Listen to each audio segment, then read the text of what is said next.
Hey fam! It's time for a new live video. Today I will be covering 3 ways that you can use to make more time for your music. I'll just give everybody a minute to tune in live. If you're here live, let me know, #live, let me know where you're from. If you're watching the replay, #replay, and you can also let me know where you're from. I always love knowing where people are tuning in from. If you don't know me yet, my name is Eline. I am a holistic empowerment coach and I help DJs and producers prioritize their well-being so that they can pursue a sustainable career in music. I do this through holistic coaching, meaning personal and transpersonal coaching in one-on-one sessions, in workshops, through this group, and through a whole bunch of free resources like my blog, my radio show called Mind the Music, and some other things that I do. So if you're here in my group, it means that you are active as a DJ and a producer, and most of all, you are really motivated to learn how to prioritize your well-being so that you can actually feel empowered to take charge of your own career and ensure that you have a career that is long and prosper rather than just fleeting and kind of bouncing up and down. So for the topic of today, 3 ways to make more time for your music. I actually chose this topic because it's something that pops up a lot with a lot of DJs and producers out there. A lot of people I've worked with have had this issue, and I think it's really a universal issue. I think a lot of people don't have enough with 24 hours a day and would love to make more time for stuff that they really love and really are passionate about. Now for today, I wanted to cover 3 strategies that you can implement in order to make more time for your music, which is obviously why you're here, why you're watching this video, why you have an interest in it. And so without further ado, I will just dive in. I want to make sure that you can take this all in. So usually I suggest that you grab a pen and paper and you make some notes. But for now, I would just say, just sit back, just have a listen, and just let everything that I will be telling you sink in. Because even though that I'm a very practical-minded person, I love making things really hands-on and actionable, especially things that are existing on a more existential, metaphysical, philosophical level, which I adore, but I love making those things actionable and really make sure that you can implement them in your day-to-day life as is right now. So, as I said, just sit back, just let it all sink in. I will keep this video quite short. I won't be going very extensively into the 3 strategies. So just take your time. It's going to take maybe 15 minutes. I'm sure you have 15 minutes. You can even watch this on the toilet or in the bathtub or whatever. And just let it all sink in. Okay, are you ready? Here we go. Strategy number 1 on how to make more time for your music is really asking yourself, what is holding you back? Okay, so I totally get it.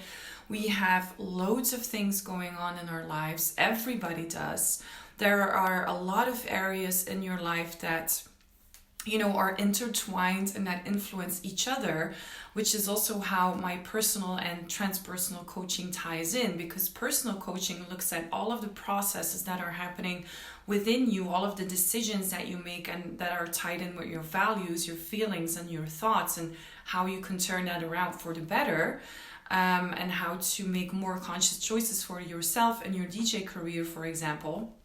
And transpersonal really looks at the external circumstances. So usually those are things beyond your control, which is, for example, we're all going to die. We all know this, so this is not something that you can control, but that can somehow influence you. I know this is a dramatic example, but for example, it could also be a work environment. You can't control everything in a work environment. You can only control the way you react to things, but not the way other people react to you.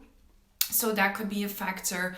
It could be maybe somebody in your family is ill. It could be that you have children. So obviously that will be taking a lot of time, and that's not always something that you can control. For example, if your kid is ill and you have to pick him or her up from school. I mean, that's something that you just have to do. So just some examples of things that are beyond your control and within your control. But so when we're talking about what is holding you back, I'm really talking about the personal side of things and the internal fears that you may be attaching to music making. So let me break this down for you. I'm pretty sure that because you chose this profession, because you wanted to be active in the music industry, you love music, okay? That's probably your number one reason to be in this business in the first place. However, that's really kind of something on the surface level. When you dive deeper, there are a lot more deeper reasons for you to be active in this industry.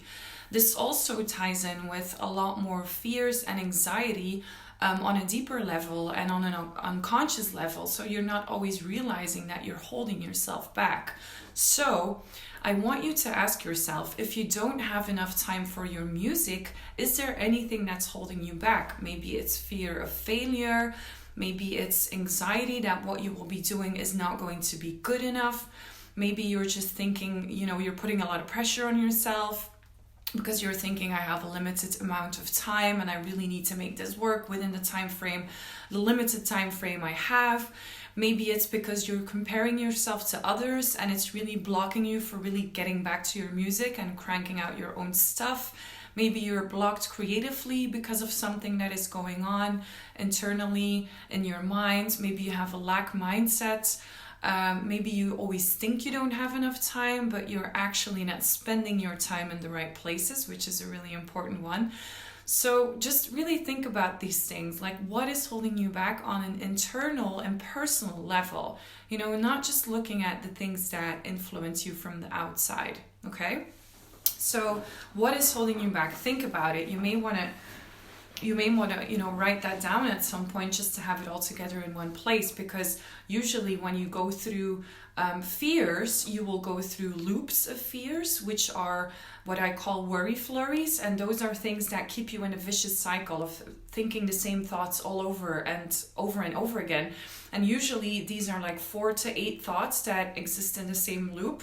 And those are usually things that will get you into procrastination, fear of failure, fear of success, all those kind of things. So it's really interesting for you to detect those limiting thoughts, those loops, those vicious cycles, to write them down so that you can actually identify them and recognize them when they happen. And then you get to work with them once you have identified them. Okay, so strategy number 2 is which area of your life is most demanding of your attention right now.